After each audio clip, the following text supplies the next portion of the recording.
अस्थायित्व के लिए। देखिए, आज हम कक्षा द्वादश की इस वीडियो में पढ़ने जा रहे हैं आज का अपना नया चैप्टर का एक भाग, नया भाग जिसको हम 7D के रूप में जानेंगे सिलेबस के अंदर, और इसका नाम है अक्रिय गैस तत्व, जिसको अंग्रेजी में हम इनर्ट गैसेज एलिमेंट बोलते हैं। क्या बोलते हैं? Inert gases element. Inert gases element मतलब अक्रिय तत्व, अक्रिय मतलब जो किसी के साथ में कोई क्रिया नहीं करते, उस परिवार के तत्व। तो उस परिवार के तत्व की बात करते हैं तो उस परिवार के सभी सदस्य ऐसे होंगे जो किसी के साथ कोई क्रिया नहीं करते हैं, या करते भी हैं तो बहुत ही सूक्ष्म मात्रा में करते हैं। समझ में आई बात? कोई दिक्कत तो नहीं है। तब आप लोग लिखेंगे, अब अक्रिय कौन होगा? सबसे पहली बात हम कहते हैं, यही जानना जरूरी है, अक्रिय कौन होगा? कौन होगा अक्रिय? जो किसी के साथ कोई क्रिया नहीं करता। हम क्या लिखेंगे? जो किसी प्रकार की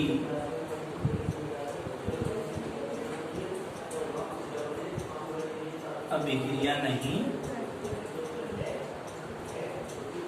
करते हैं, इसी को तो कहते हैं बेटे, या कुछ और कहते हैं इसको? अच्छा, अब आप बात करेंगे इस परिवार के तत्वों की, तो हम कहेंगे कि हीलियम है इसमें। कौन है? सबसे पहले 2 नंबर होता है हीलियम का। इसका इलेक्ट्रॉनिक कॉन्फ़िगरेशन करेंगे तो 1s2 अर्थात पहली कक्षा है, और पहली कक्षा में कितने इलेक्ट्रॉन है? 2। समझिए बात सारे, कितने इलेक्ट्रॉन हो गए? 2 इलेक्ट्रॉन हो गए। इसका मतलब क्या है? पूर्ण कक्षा। पूर्ण कक्षा है तो हम क्या करेंगे? क्रिया नहीं करने का, तो हम कहेंगे कि क्रिया नहीं करेगा। क्रिया नहीं करने का तो ये भी कैसा होगा? अक्रिय होगा। आगे सुन में, फिर इसके बाद आता है नंबर 10 पर नियोन। नियोन का 1s2 2s2 2p6। भाई पहले में 2 और दूसरे वाले कोष में 6 और 2 8। बेटे दूसरे कोष के जोड़ देंगे तो कितने हो गए? 2 और 6 8, तो 8 हो गए। 8 है तो क्या हो गया? पूर्ण कक्षा। तो ये भी क्या करेगा? क्रिया नहीं करेगा। इसका मतलब ये भी कैसा है भाई? अक्रिय है। भाई नहीं समझ में बात? ये भी कैसा है? अक्रिय। अगर हम आर्गन की बात करें, इसकी भाई आर्गन की बात करें तो क्या कहेंगे हम? इसी प्रकार ठीक 18 नंबर होता है आर्गन का, इसका भी कर लीजिए। 1s2 2s2 2p6 3s2 3p6। देखिए पहले कोष में 2, दूसरे में 8, तीसरे में 8, तो क्या आया बेटे? अभी ये भी कैसा है? पूर्ण है। इसकी कक्षा भी कैसी है भाई? पूर्ण भरा है, ऐसा भी कह सकते हो। मतलब क्रिया नहीं करेगा, और जब क्रिया नहीं करेगा तो फिर कैसा होगा? अक्रिय होगा। मतलब नो रिएक्शन। नो रिएक्शन का मतलब तो आप जानते ही हो भाई, किसी के साथ हमें कोई क्रिया नहीं करनी। क्यों? ये पूर्ण है अपने आप में। तो हम इनको क्या कहेंगे कि वर्ग में कौन से में रखे हुए हैं? अगर हम बात करें इनकी कि कौन से वर्ग में रखे हुए हैं, इनके पाइएतम कोष में कितने इलेक्ट्रॉन आ रहे हैं? 8 इलेक्ट्रॉन आ रहे हैं। 8 प्लस 10 बराबर 18 वे वर्ग में रखे गए हैं। ठीक है, या फिर आप ऐसे कह सको 18वें वर्ग में, और 18वां वर्ग क्या है?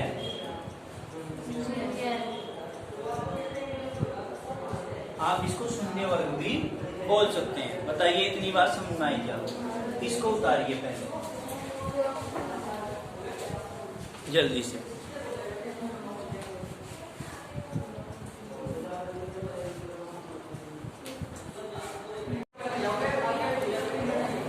देखिए आप कह रहे हैं कि आवर्त सारणी में इन तत्वों की स्थिति क्या है, अक्रिय गैस तत्वों की सिचुएशन क्या है।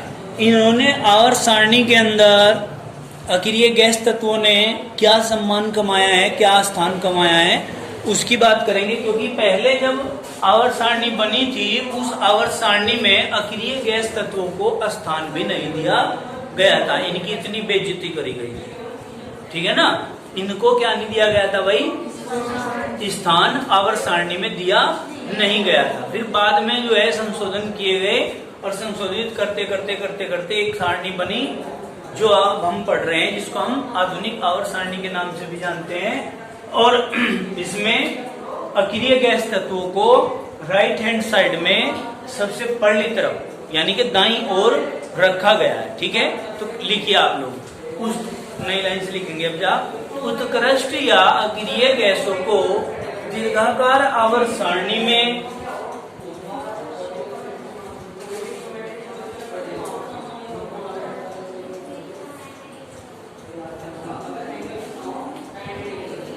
उत्कृष्ट या अक्रिय गैसों को दीर्घाकार आवर्त सारणी में शून्य वर्ग में रखा गया है।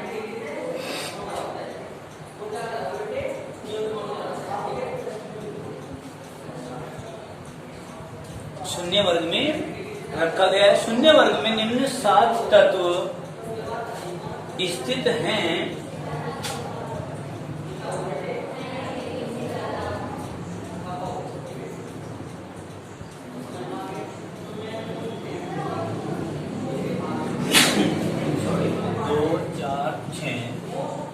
और एक कौन सा है सबसे लास्ट में?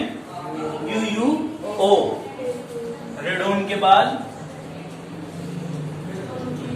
ये 7 तत्व इसमें उपस्थित हैं, ठीक है ना। लिख लीजिए, इनको लिखो। ये नियोन है बेटे, नियोन NE। मैं इसको सही करके लिख देता हूं, मैं ऐसे कर देता हूं, नियोन, ठीक है। लिख लीजिए।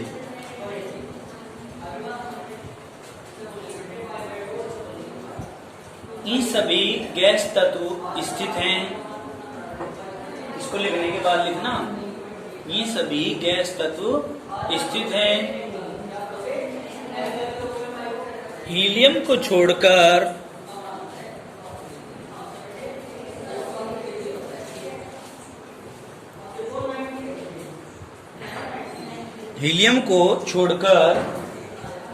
ब्रैकेट में लिखो, जिनकी तत्वों की बाह्यतम कक्षा में 2 इलेक्ट्रॉन होते हैं। हीलियम को छोड़कर ब्रैकेट में लिख दो, जिनकी बाह्यतम कक्षा में 2 इलेक्ट्रॉन होते हैं। मतलब इसे छोड़ दो, फिर ब्रैकेट बंद कर दो। लिख लिया निकेत भैया जी? ब्रैकेट बंद कर दो। हीलियम को छोड़कर ब्रैकेट के अंदर लिखो, जिनकी बाह्यतम कक्षा में 2 इलेक्ट्रॉन होते हैं। ब्रैकेट बंद कर दो। आगे लिखो, उत्कृष्ट अन्य सभी गैस तत्वों की बाह्यतम कक्षा में, उत्कृष्ट अन्य सभी गैस तत्वों की बाह्यतम कक्षा में 8 इलेक्ट्रॉन होते हैं।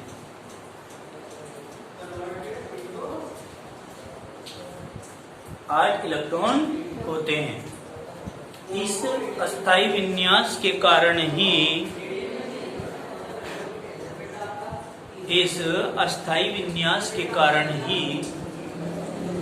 ये गैसें रासायनिक बंध नहीं बनाती हैं।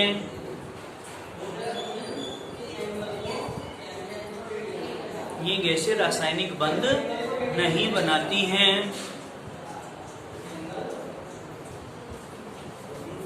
और इसी कारण इन गैसों को अक्रिय गैसें कहते हैं। इसी कारण इन गैसों को अक्रिय गैस कहते हैं।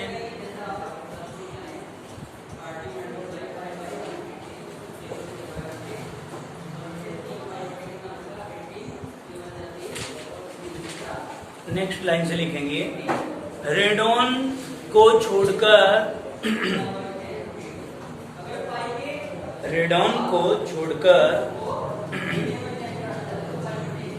शेष सभी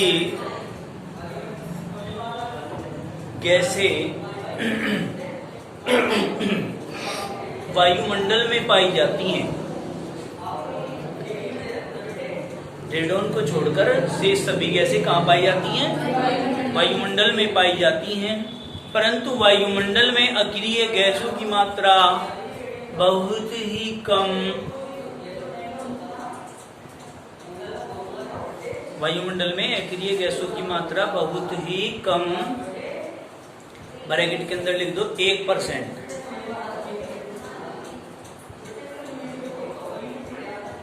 मात्रा में होती हैं।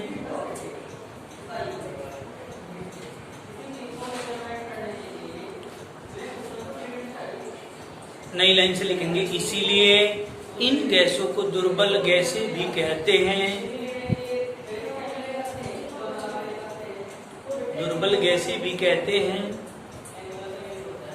रेडॉन एक रेडियो एक्टिव तत्व है, थोड़ा तेज लिखेंगे हम ना। रेडॉन एक रेडियो एक्टिव तत्व है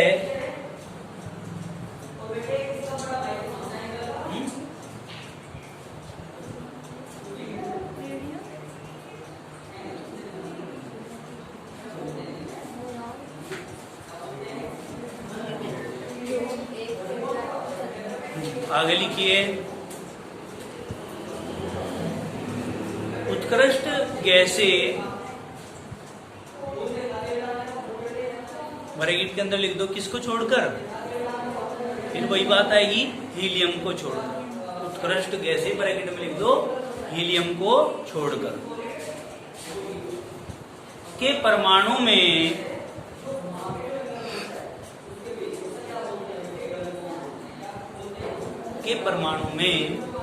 अंतिम इलेक्ट्रॉन p कक्षक में प्रवेश करता है।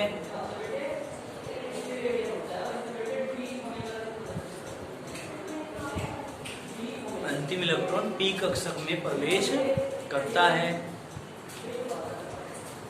अतः इन तत्वों को, क्योंकि अंतिम इलेक्ट्रॉन कहाँ प्रवेश कर रहा है? p कक्षक में, मतलब last entering electron p orbital में हो रहा है, ठीक है नहीं? तो इसीलिए हमने क्या कहा भाई, बताओ? इसीलिए इनको पी ब्लॉक तत्व के साथ आवर्त सारणी में स्थान दिया गया है, या तत्व कहते हैं, ऐसा भी लिख दो। पी ब्लॉक के तत्व कहते हैं, या फिर आवर्त सारणी में ने पी ब्लॉक के साथ स्थान दिया गया। पहले तो नहीं मिला था इनको स्थान, बाद में मिला स्थान पी ब्लॉक तत्वों में। क्यों मिला? क्योंकि इनका लास्ट एंटरिंग इलेक्ट्रॉन कहां प्रवेश किया? पी ब्लॉक में। अब आगे लिखेंगे, ऐसे लिखो, अतः इन तत्वों को ऐसे लिखो, यद्यपि, नई लाइन से लिखो, यद्यपि हीलियम की बात करते हैं थोड़ी सी हम। यद्यपि हीलियम में इलेक्ट्रॉन s उपकोष में ही रहते हैं,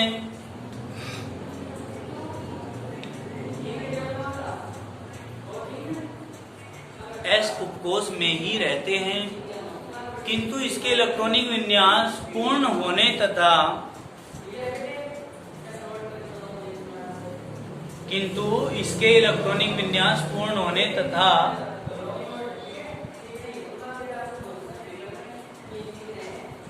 रासायनिक अक्रियाशीलता के कारण इन्हें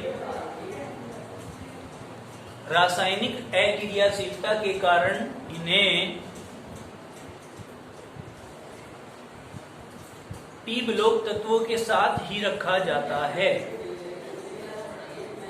कहां पे रखा जाता है? पी ब्लॉक तत्वों के साथ ही रखा जाता है। अब एक क्वेश्चन आता है हमारा, जो बोर्ड में पूछा जाएगा। किस तरह पूछा जाएगा क्वेश्चन?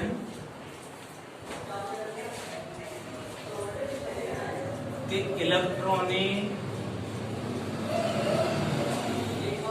विन्यास के आधार पर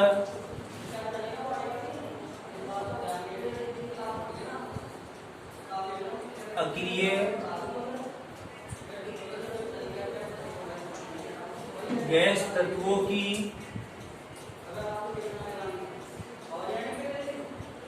स्थिति की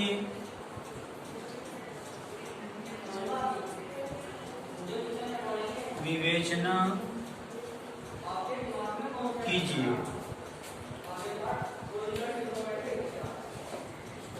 भाई इलेक्ट्रॉनिक विन्यास के आधार पर अक्रिय गैस तत्वों की स्थिति की विवेचना कीजिए।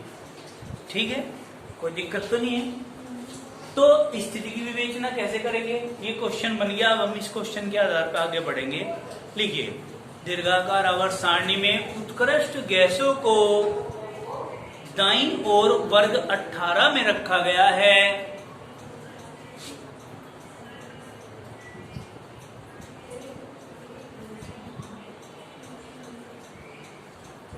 दाईं ओर वर्ग 18 में रखा गया है।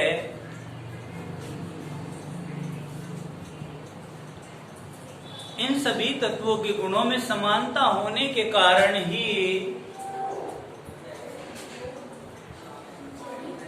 इन सभी तत्वों के गुणों में समानता होने के कारण ही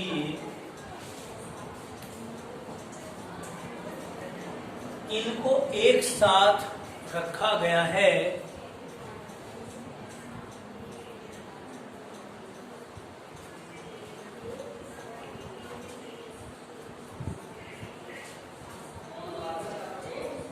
नई लाइन से लिखो। अब यहाँ क्या लिखेंगे भाई, उत्कृष्ट गैसों को आवर्त सारणी में उत्कृष्ट गैसों को आवर्त सारणी में अत्यधिक विद्युत ऋणात्मकता वाले तत्वों अत्यधिक विद्युत ऋणात्मकता वाले तत्वों ब्रैकेट के अंदर लिख दो हैलोजन परिवार। सबसे ज्यादा विद्युत ऋणात्मकता किनकी है, हैलोजन परिवार की। सबसे अधिक विद्युत ऋणात्मकता वाले तत्वों ब्रैकेट के अंदर लिख दिया हैलोजन परिवार, तथा अत्यधिक विद्युत धनात्मक ता वाले तत्वों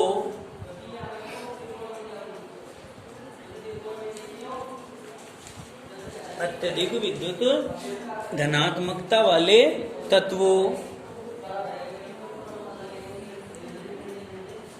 यानी कि अक्षार धातुओं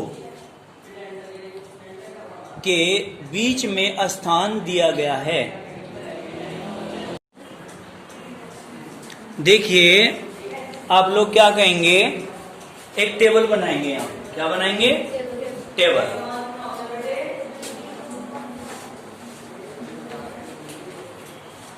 ये टेबल बनाओगे।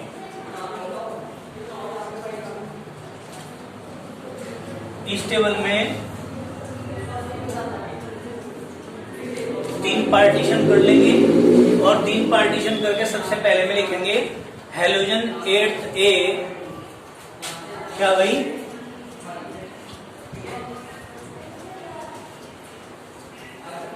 हैलोजन 8A हैलोजन तो 7th में आएंगे। 7A अत्यधिक विद्युत ऋणात्मक होंगे, तो इसको लिखो अत्यधिक विद्युत ऋणात्मक। यहां लिख देंगे भाई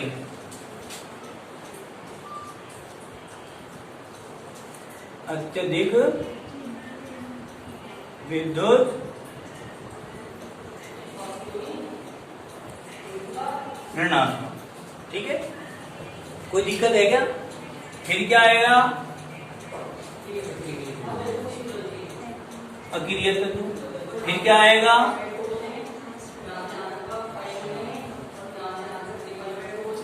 अक्षार धातु अष्टे। ठीक है, क्या कहेंगे, अत्यधिक विद्युत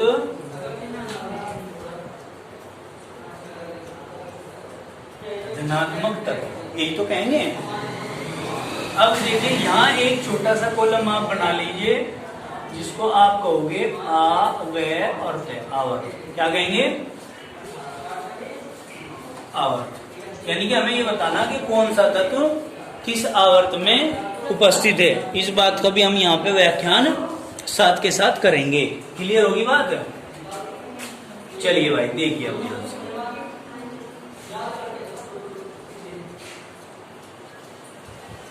देखियो टेबल पूरी है क्या?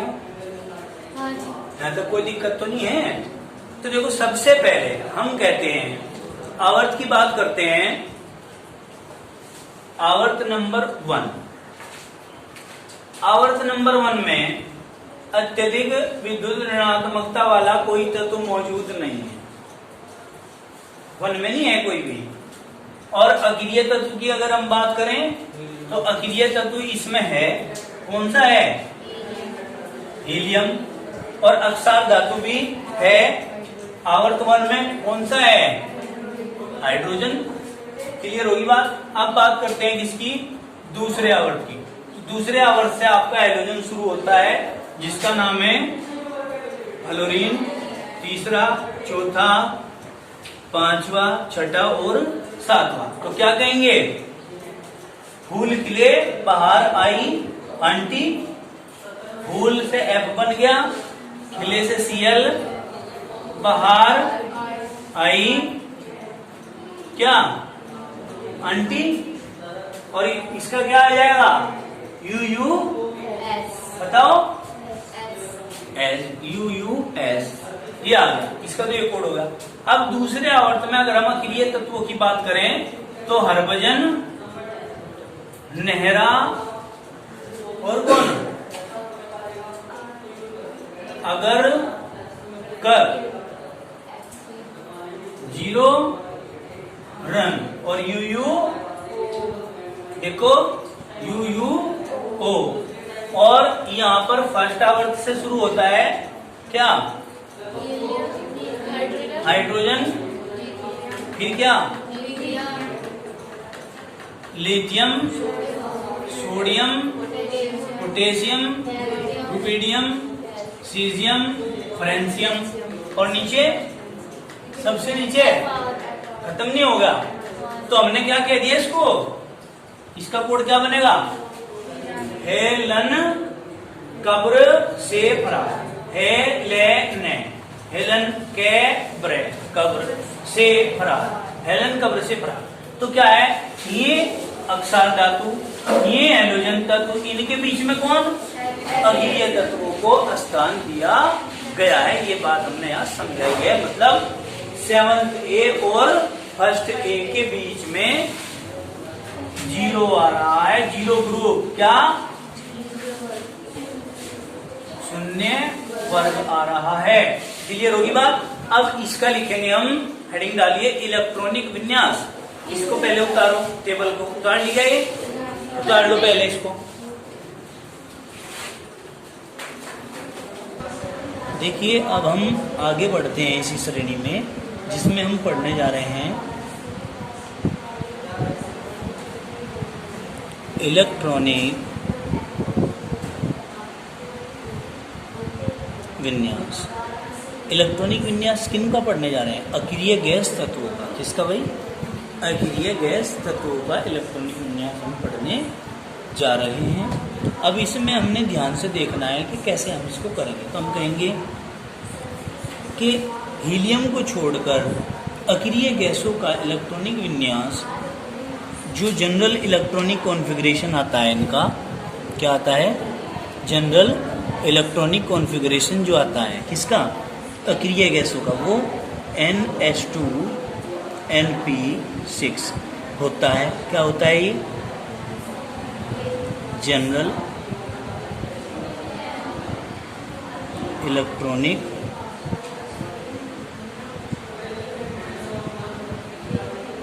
कॉन्फ़िगरेशन। जनरल इलेक्ट्रॉनिक कॉन्फ़िगरेशन ये आएगा। केवल किसको छोड़कर?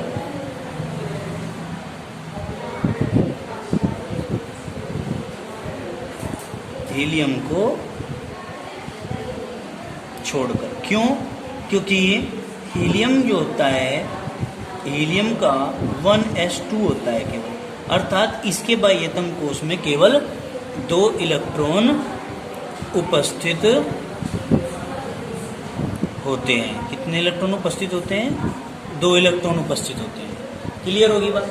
अब देखिए हम क्या कहते हैं, हम कहते हैं इसका कोड बनाएंगे कि सबसे पहली बात जो होती है हमारी, ये होगी हमारी कोड, फिर होगा हमारा तत्व, और फिर हम करेंगे इसका इलेक्ट्रॉनिक विन्यास। ठीक है बेटे? तो देखो कोड कैसे बनाएंगे। कोड बनाएंगे हम इसका, सबसे पहले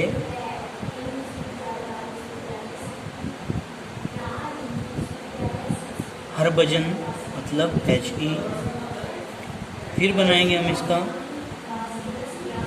नेहरा मतलब Ne। ठीक है बेटे? फिर कहेंगे अगर मतलब क्या, AR हीलियम नियॉन आर्गन। फिर कहेंगे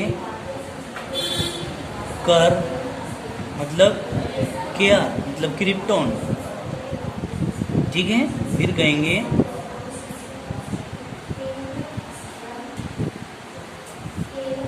जीरो मतलब Xe। ठीक है? देख लेना इधर की मात्रा लगेगी शायद जो किधर की है। और फिर कहेंगे रन होता है Rn। ठीक? मतलब ये पूरी क्रिकेट टीम होगी, और इस क्रिकेट टीम के ही सारे के सारे क्या हैं, ये बॉलर हैं। और बॉलर जो होते हैं वो क्रिकेट में बल्ला थोड़ा ही बजा सकते हैं। तो बना लिया, 1-2 रन बना लिया, नहीं तो 0 पे आउट हो जाते हैं। तो हमने कहा कि हरभजन नेहरा अगर कर, इन दोनों को एक साथ बोलना है, अगर कर 0 रन। ठीक है? मतलब ये 0 रन पे आउट हो गए। तो इस कोड से हमें पता चल गया कि सीक्वेंस किस प्रकार की रहेगी। सीक्वेंस का मतलब है कि पहले कौन आएगा, फिर कौन आएगा, फिर कौन आएगा, फिर कौन आएगा। तो ये बात हमें पता चल गई है। इससे क्या है कोड हमारा? हरभजन नेहरा अगर कर 0 रन। ठीक है बेटे? कोई दिक्कत तो नहीं है। अब हम तत्व भी हमने लिख लिए इसके आधार पे, नहीं तो गड़बड़ी होगी। अगर नियॉन से ऊपर लिख दिया आर्गन को और आर्गन से नीचे लिख दिया नियॉन को, तो गड़बड़ हो जाएगी। फिर हमारा पूरा का पूरा क्वेश्चन फिनिश हो जाएगा, गलत हो जाएगा। तो अब हमारे सामने जो सबसे बड़ी समस्या आती है वो ये आती है कि इनके परमाणु क्रमांक कैसे लिखें। क्योंकि परमाणु क्रमांक नहीं होंगे इनके, तो हम इनका इलेक्ट्रॉनिक विन्यास नहीं कर पाएंगे। तो हमें इनके परमाणु क्रमांक का पता करने के लिए सबसे पहले एक तरीका अपनाना पड़ेगा। कि सबसे पहले का हमें पता ही होता है कि हीलियम का 2 है। ठीक है? क्या है हीलियम का? 2। तो सबसे पहले हम इसमें क्या जोड़ेंगे? यहाँ प्लस करेंगे 8। 2 और 8 कितने हो गए? 10। फिर इसमें प्लस करेंगे 8। 10 और 8 कितने हो गए? 18। क्लियर होगी बेटे बात? फिर इसमें 2 बार 8 जोड़ दिए हमने। फिर इसमें प्लस करेंगे 18। 18 कितने हो गए? 36। 36 में फिर प्लस करेंगे 18। कितने हो गए? 8 और 6 14 का 4 का 3 और 1 4 और 1 5 54 हो गए। फिर बेटे हमने इसमें 2 बार 18 जोड़ लिए हैं। अब इसके बाद हम इसमें जोड़ेंगे 32। तो 4 और 2 6, 5 और 3 8, तो मतलब 86। तो हमारा कोड क्या हो गया? हमारा कोड हो गया इसको परमाणु क्रमांक को लिखने का कि पहले 2 जोड़ें 2, फिर 8, फिर 8 और फिर 18, फिर 18 और फिर 32, फिर 32। इस सीक्वेंस में हमने जोड़ना है। और चूंकि पी ब्लॉक चल रहे हैं तो पी ब्लॉक में हमने पहले 8 जोड़ा, फिर 8 जोड़ा, फिर 18, फिर 18, फिर 32। इस प्रकार से हम इसको 2 नहीं जोड़ते, क्योंकि 2 तो खुद शुरुआत में आ ही जाता है, 2 से तो शुरू ही हो रहा है। तो इस प्रकार से हमने क्या कर लिया? सभी का परमाणु क्रमांक यहाँ पर स्थित कर लिया। अब हमें इलेक्ट्रॉनिक विन्यास करने में कोई भी प्रॉब्लम नहीं होगी। देखिए हीलियम का करते हैं तो हम क्या करेंगे? 1s2 नियॉन का करते हैं। कैसे करेंगे बेटे? 1s2 2s2 2p6। ठीक है? फिर हम क्या करेंगे? आर्गन का करेंगे 1s2 2s2 2p6 coma. 3s2 3p6, देखो 18 होगी क्या, 2 2 4 और 6 10 और 2 12 और 6 18, 2 से जैसे ही तीसरे में कोमा लगा दिया। अब देखो यहाँ क्रिप्टॉन का करेंगे 1s2 2s2 2p6 3s2 3p6, फिर यहाँ 3d रख दो, यहाँ 3d, ठीक है। फिर करेंगे 4s2, 4s के बाद इलेक्ट्रॉन जाएंगे d में, ठीक है, 3d 10, फिर क्या करेंगे 4p6, मतलब 3s 3p 3d, 3 वाले साथ साथ लिख दिया हमने, 4 वाले साथ साथ लिख दिए, कोमा नहीं आएगा यहाँ पर, ठीक है। तो मतलब क्या हो गया, इसमें भी s2p6, इसमें भी s2p6, इसको छोड़कर, इसको तो हमने पहले ही कहा था कि इसको छोड़कर, हीलियम को छोड़कर, केवल हीलियम को छोड़कर सबका NH2NP6 आएगा। तो देखो n का मतलब 2 मान लें अगर हम यहाँ, तो H2P6, अगर यहाँ 3 मान लें n का मतलब तो H2P6, और अगर यहाँ n का मान 4 मान लें तो H2P6 NH2NP6, वही आ रहा है जनरल इलेक्ट्रॉनिक कॉन्फ़िगरेशन। अब इसमें आ जाओ 1s2 2s2 2p6 3s2 3p6 3d छोड़ दो अभी, क्योंकि 3d से पहले इलेक्ट्रॉन कहाँ में जाएगा, 4s2 के बाद अब 3d में इलेक्ट्रॉन जाएंगे कितने 10, 4s में भर गए ना, 4s के बाद किस में जाएंगे 4p6, फिर 4p6 के बाद किस में जाएगा 5s2 के बाद किस में जाएगा 4d10, फिर यहाँ क्या आएगा 5p6। क्लियर होगी बात, आई नहीं समझ में।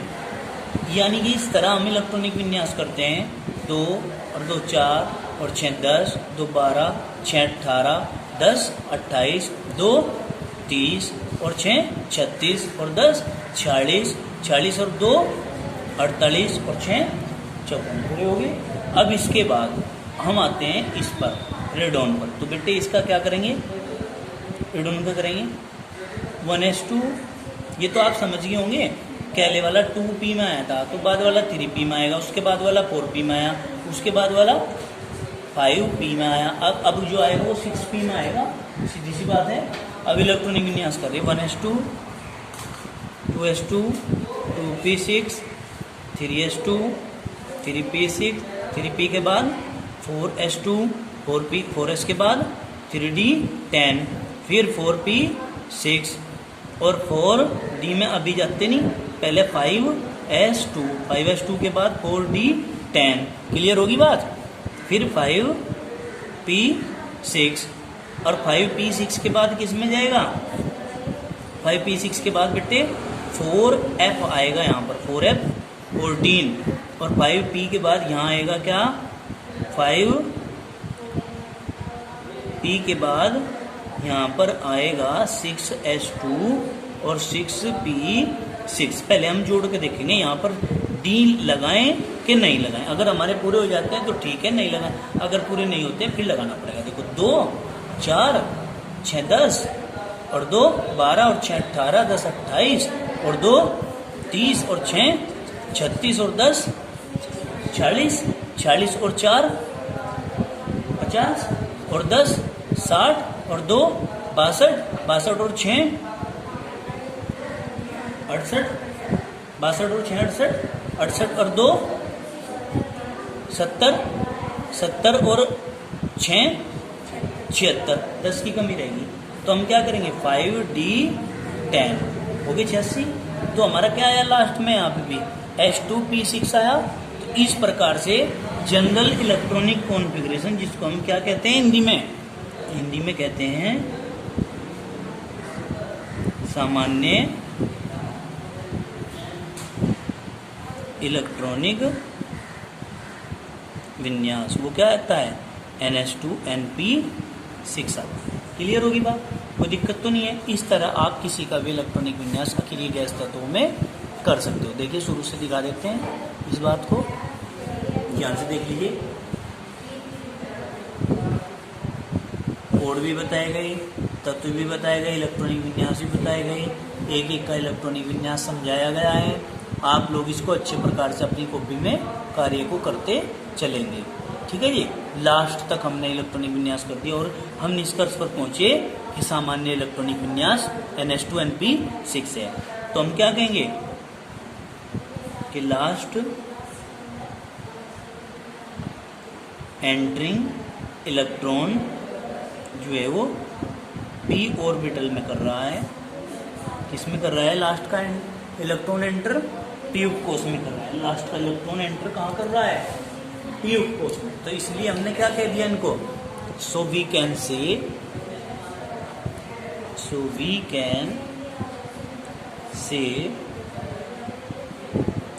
these elements belongs to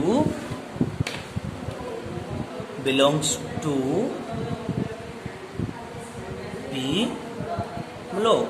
इसीलिए हम कह सकते हैं कि ये जो तत्व हैं सारे के सारे P ब्लॉक से बिलोंग करते हैं। P ब्लॉक के तत्व। क्लियर होगी बात? कोई दिक्कत तो नहीं है। अब बेटे आगे चलते हैं। इसके बाद हमारा क्वेश्चन आता है, ये लो इसको पकड़ो। हमारा क्वेश्चन निकल कर आता है जिसको हम पढ़ते हैं अब। क्या कि उत्कृष्ट गैसों की उपस्थिति को विस्तृत रूप से समझाइए।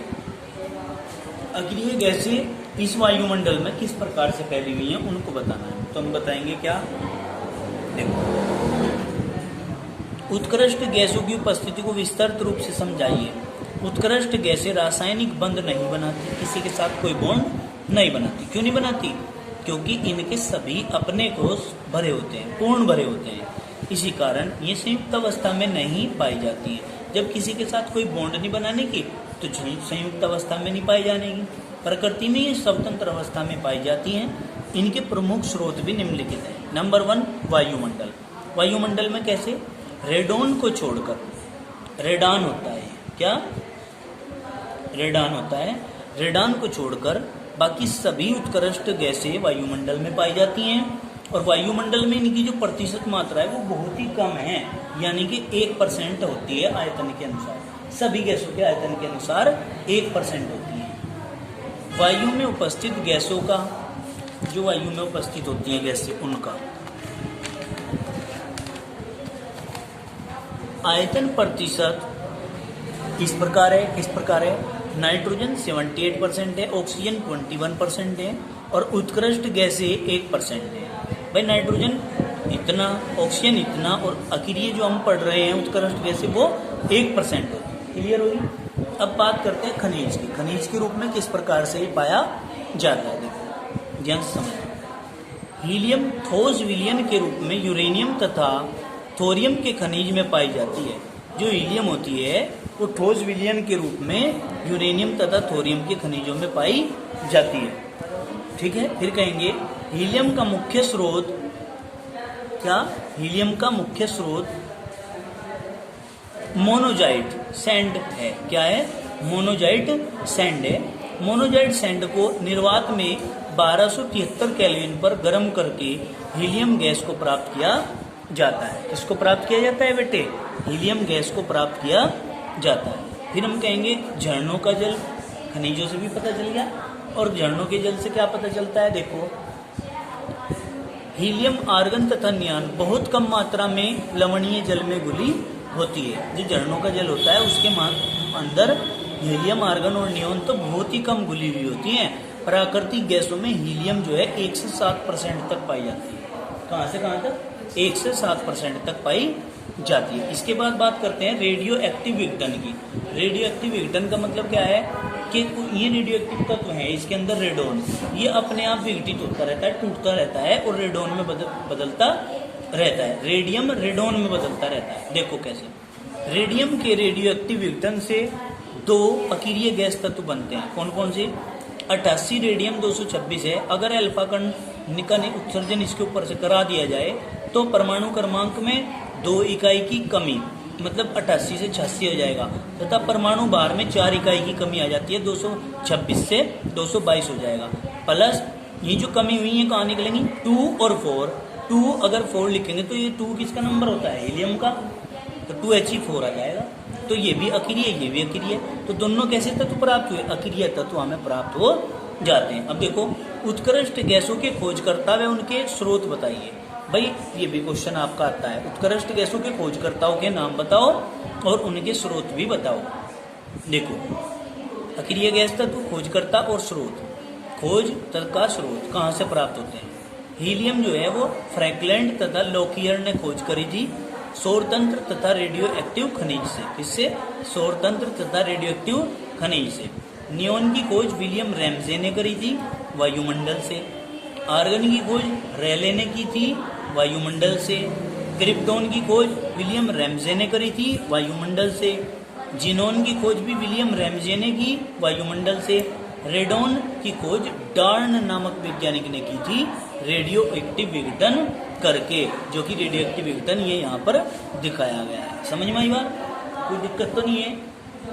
अब वायु से उत्कृष्ट गैसों का पृथक्करण टॉपिक आता है। ठीक है जी, वायु से उत्कृष्ट गैसों का पृथक्करण, ये आपको हम अपनी नेक्स्ट वीडियो में पढ़ाएंगे। आज के लिए इतना ही काफी, बाकी धन्यवाद।